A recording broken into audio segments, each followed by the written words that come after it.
For months, I poured my heart and soul into woodworking, spending countless hours shaping, sanding, and finishing each piece with care. But despite all my effort, my products just weren't selling. Every time I walked into my workshop, I was greeted by shelves full of unsold items, gathering dust.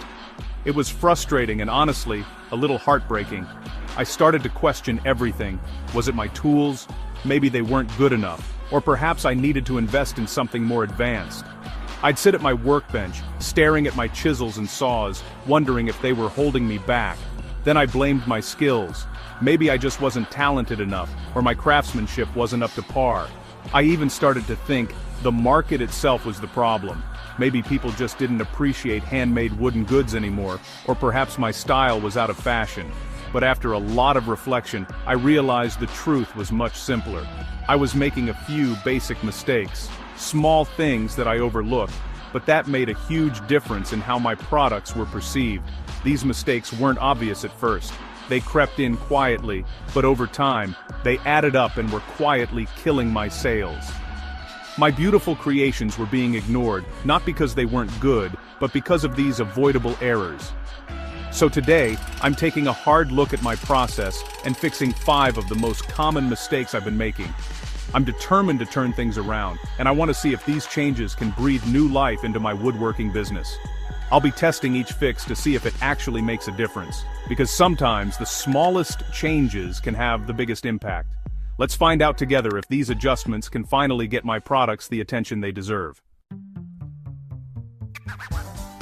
This is the product I was selling. It's not terrible, but it wasn't selling either. So let's fix that. First, the design.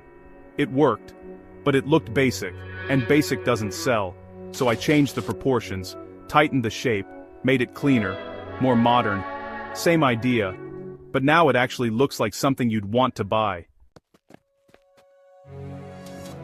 Second, the finish.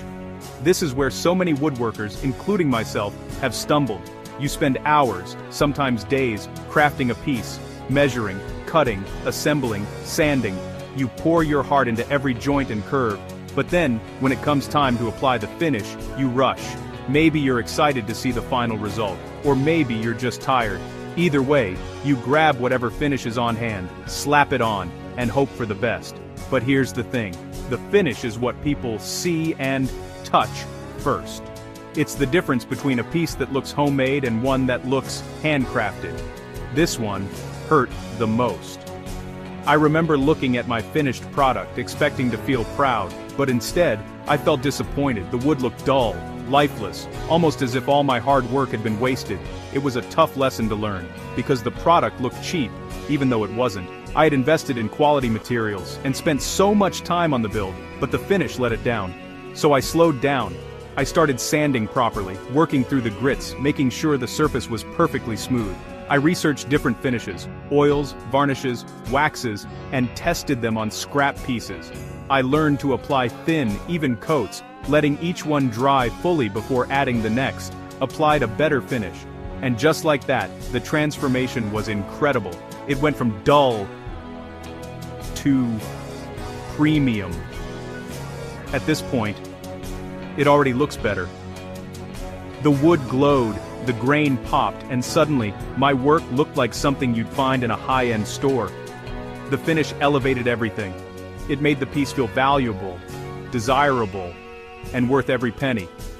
But if this still doesn't sell, if you've done everything right, the design, the build, the finish, and people still aren't buying, it's time to look beyond the product itself. Then, the problem isn't just the product. Maybe it's your marketing, your pricing, or even your target audience. But remember, a great finish is the foundation. Without it, even the best design can go unnoticed. So, take your time, do it right, and let your craftsmanship shine. Third, the photos. And honestly, this was a big mistake. My photos were dark, flat, and boring. If people can't see value, they won't pay for it. So I fixed that. Better lighting, cleaner background, closer angles. And now, it actually looks like a product you'd trust. Fourth, pricing. I made a classic mistake here. I priced it too low. and that sounds crazy. But cheap doesn't always mean better. Sometimes, cheap looks like low quality. So I adjusted the price, not too high, not too low, just enough to feel valuable.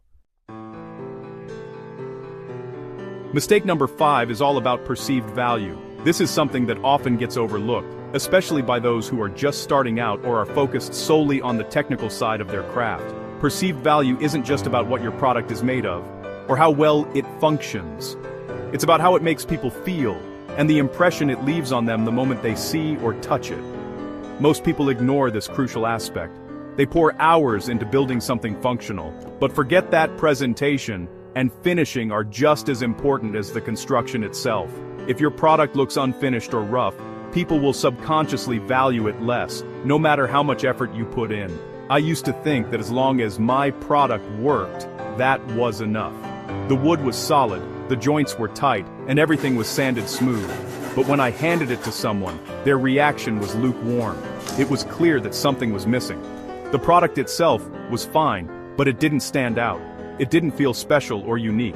It was just another wooden item, easily overlooked and quickly forgotten. So I started paying attention to the little things. I added small details, like cleaner edges, smoother surfaces, and subtle design touches.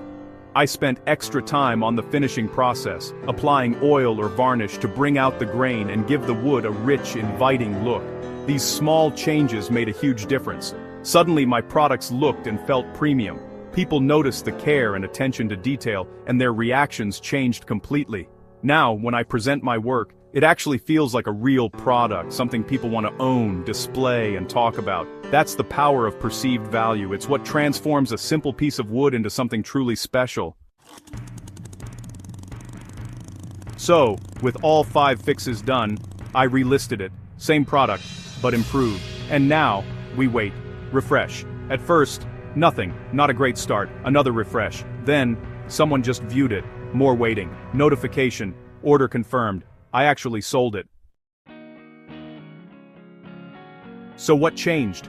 Not the material, not the tools, but the details. Better design, better finish, better presentation, better pricing. That's what made the difference. Because people don't just buy products, they buy how those products make them feel. And once you understand that, everything changes. So, now I want to ask you, which mistake are you making right now? Design, finish, photos, pricing, comment below, and I'll fix the most common one in the next video.